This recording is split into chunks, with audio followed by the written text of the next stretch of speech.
Minecraft Illagers. The cult?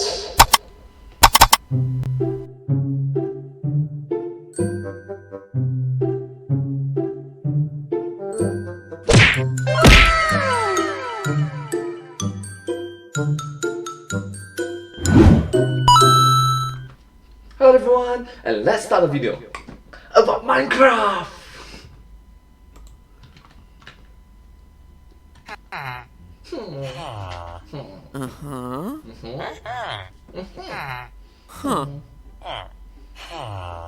Okay, I give up. These guys don't have some sort of secret language like the Endermen.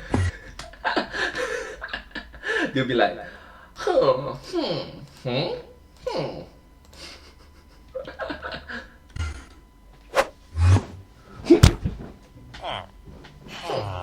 In fact, I'm pretty sure they're just idiots.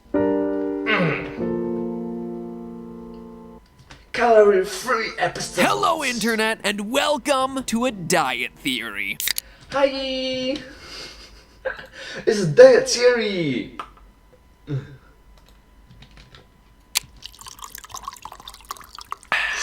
unlike all the other theories that I've claimed are diet theories, this time I really mean it. I am not Sure, man. joking around. These mini theories were originally meant to be a smaller episode exploring new fun angles on recent topics that didn't fit into the main theory, and yet every time I try to write one of these things, every time they always wind up too long. Not this time, my friends. I swear, today we are not gonna go past page 2 or like the 10-minute mark, even though the outline for this episode is currently at 4 pages. Curse my verbosity! Today I wanted to dig a little bit deeper into a topic I began covering in our last Minecraft video. In that episode, we concluded that the Illagers were exiled from the villager civilizations because they were experimenting with the powers of life and death. And we know that to some extent they've been successful, considering that Evokers carry totems of undying, items that literally grant new life at the point of death. Now they live on the outskirts of society in the woodland mansions, where it appears that they're continuing their experiments, converting villagers into ravagers, and using huge stockpiles of blue, light blue, and cyan wool to construct replicas of Steve. Blue, light blue, and cyan. At the end of my last theory, I hypothesized that perhaps those Steve clones may have inadvertently led to the creation of the game's zombie menace. But that still left us with a lot of questions unanswered. What's the deal with the fake end portal rooms that you can also find in the woodland mansions? And why are there these giant replicas of cats and chickens hidden inside those buildings? Yes, fake end portal, cat statue, chicken statue. Why is it the cat and the chicken? Is it duck? I mean, those are some weird details that I made a big to-do about in the last episode that I didn't actually have the chance to explain away. And then there's the issues with the Vindicators themselves. Why are their eyes blue? We established last time that they're former villagers, and we know that every other villager in the game has themselves green eyes, including other Illager types like the Evoker. So then, why are the Vindicators' eyes specifically blue? Again, something that probably has itself a lore-based explanation out there somewhere. And lastly, a question that I think we were all thinking at the end of the last episode: if the Illagers are indeed trying to create Steve clones, is it possible that they accidentally created Herobrine in the process? Who I know is an established creepypasta and isn't an official thing in the game, but still, could he have been? Is it possible that he's an official part of this game's lore? Today we're cracking open the first of this little 3-pack of diet theories: the fake end portal rooms, why they exist, and their connection to a fascinating and incredibly tragic real-life story that may tell us a lot more than we expect about the history of these Minecraft villains. So pull out your netherwort, water, and sugar, my friends. Today we are going swift. As I brought up in the last episode, there are lots of strange rooms hidden throughout the woodland mansion hideouts, but none of them are as suspicious as the fake end portal rooms, in which the Illagers have used green and orange wool to roughly recreate the layout of an actual end portal. I mean, that's pretty darn weird. Like, there's lots of weird details in games that may or may not have themselves a greater lore importance, but in this case, to take an endgame location and place it in the hands of the villains in a way that they're trying to recreate it, it's definitely the devs trying to tell us something. especially when you consider that they were included in the game so much later than the end portals themselves. Like, maybe if the Woodland Mansion came first, then this would be them trying to hint at this mysterious stronghold's existence hidden somewhere out there in the world and how to use it. But end portals have practically been in the game since the very beginning, since version 1.0.0, whereas Woodland Mansions were added to the game 5 years later. You don't put stuff like that in arbitrarily. It feels like a detail that, if we're somehow able to crack it, will actually tell us a lot about the story of this game. That's right, it feels like a very important detail that they put into it. I think I'm beginning to wrap my head around what it all means. Now, let's think through this logically. The fact that the Illagers are trying to build a portal for themselves tells us a few important details. One, Illagers have somehow managed to see a stronghold at some point, already an impressive feat, and two, not only did they see a stronghold, they somehow were able to understand that it was important enough to want to try and recreate it for themselves. Now, something that I didn't get to talk too much about last time was the whole wool thing. I've already mentioned them using green and orange wool for their fake end portals, and that would be interesting on its own, but that's not the only instance of unusual wool usage inside the mansions. For one, none of the beds in the mansion are real beds, despite real beds having existed for years before the implementation of Woodland Mansions. Instead of crafted beds, Illagers attempt to recreate what a bed looks like by using white wool and various colors of carpet. Talk about itchy, and like zero back support. It's no wonder the Illagers are always so cranky. Illagers also have themselves map rooms, which, once again, don't use crafted maps, but use carpet on a table to create the illusion of a map. All of this reeks of a real-world practice called cargo culting. You see— Oh, I said cargo culting. It's like people have seen it before. People have seen it before. People know the importance of it, and they try to replicate it, but they lack the understanding, knowledge, and the materials for it to work. I understand. See, cargo cults are an absolutely fascinating phenomenon that actually happened in the aftermath of World War II. Imagine this. You live on a tiny, remote island in the middle of the ocean, with just your fellow tribesmen, completely secluded from the rest of the world. And then all of a sudden, giant metal birds appear out of the sky, making loud roaring noises. The birds come to a stop on your island, and out of them step humans. People that look like you, but different. Different skin tones, different hair color.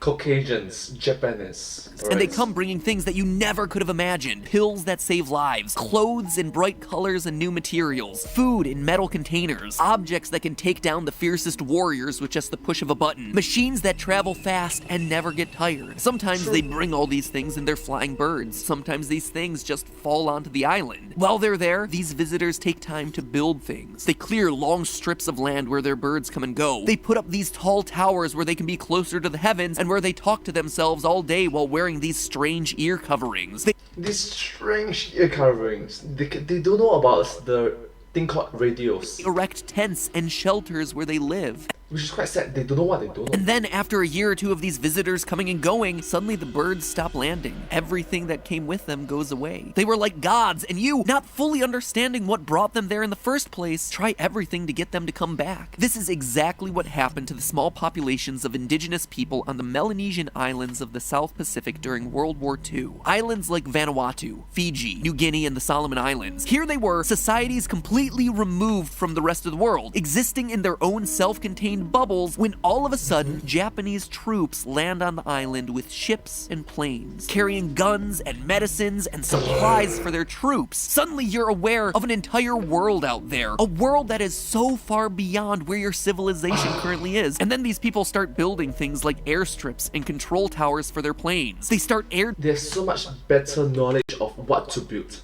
They have so much better knowledge of how to kill, how to hunt, how to survive, and better than you, of course. And then it's like, oh my gosh, they must be gods. They must be demigods. They must be individuals who have controlled the power of nature. Then suddenly it just disappeared. Weird.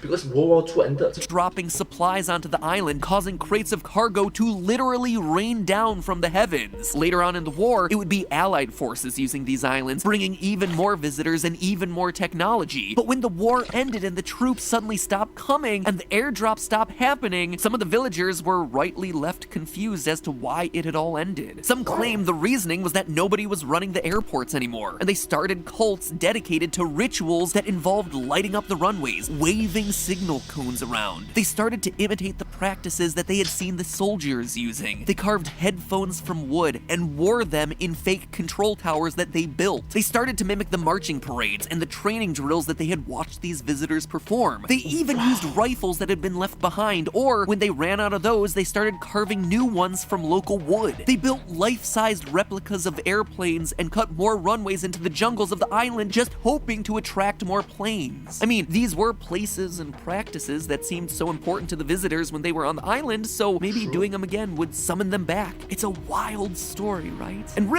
It's a wild story because it just said they do not know what it means and they're trying to replicate it without having full comparison of the knowledge.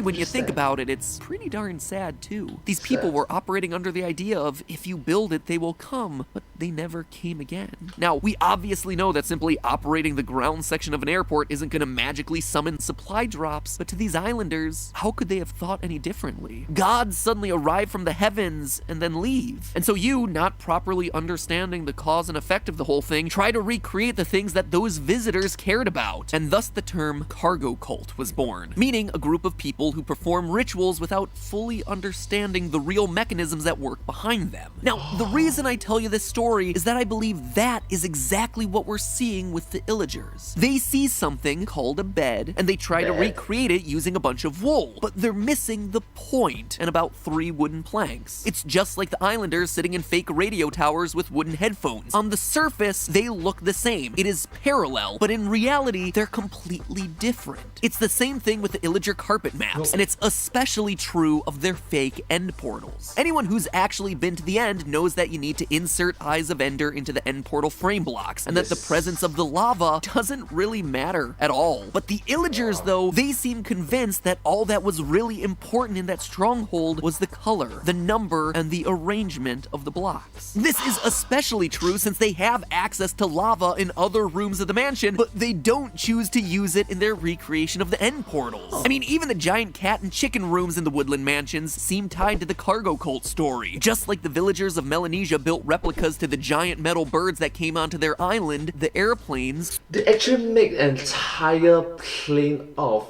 wood? Replica. Plane replica of a... what? So too are the Illagers building replicas of these animals, I guess. I don't really know. I said earlier in this diet theory that to recreate a portal room, the Illagers had to have first seen a stronghold, and secondly had to understand that it was somehow important. What I think all of this is telling us is that they must have seen an active end portal. It most likely indicates that they saw something go into, or more accurately, come out of that end portal. I think that this may be our strongest evidence yet that the ancient race of builders that we've been talking about throughout all of these Minecraft theories, the one that built the ancient temples and mine shafts of the overworld, that maybe they originated on the other side of one of those portals. They pop on through into the villager and Illager world and bring with them the ability to create sophisticated objects, like beds and maps, knowledge of how to both mine and craft. But then they leave for some reason, and when they left, there were those who remained that didn't quite get it. True, they brought with them the knowledge to mine and craft. Get it? Minecraft!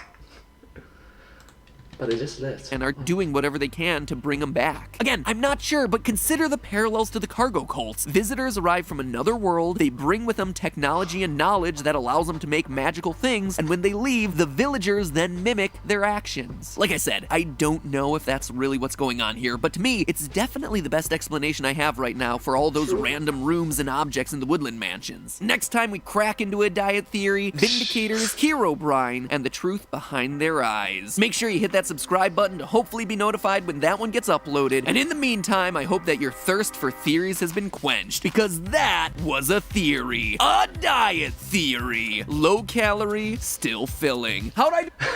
A diet theory. 2 on time, guys. Oh, you did just great, man. Just great. You shaved off a whole minute from a normal theory. By Zeus, I have to figure out a way to make these things shorter. By Zeus, get it? Oh gosh. God.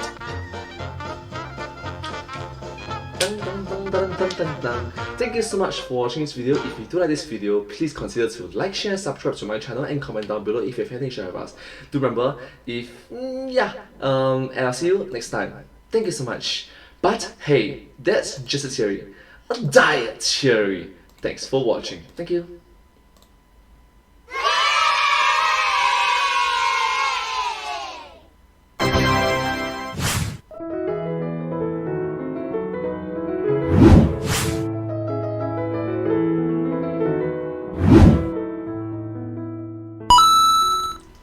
Thank you so much for watching this video. This video came up from a YouTube channel, Game Theorists, back in 2020.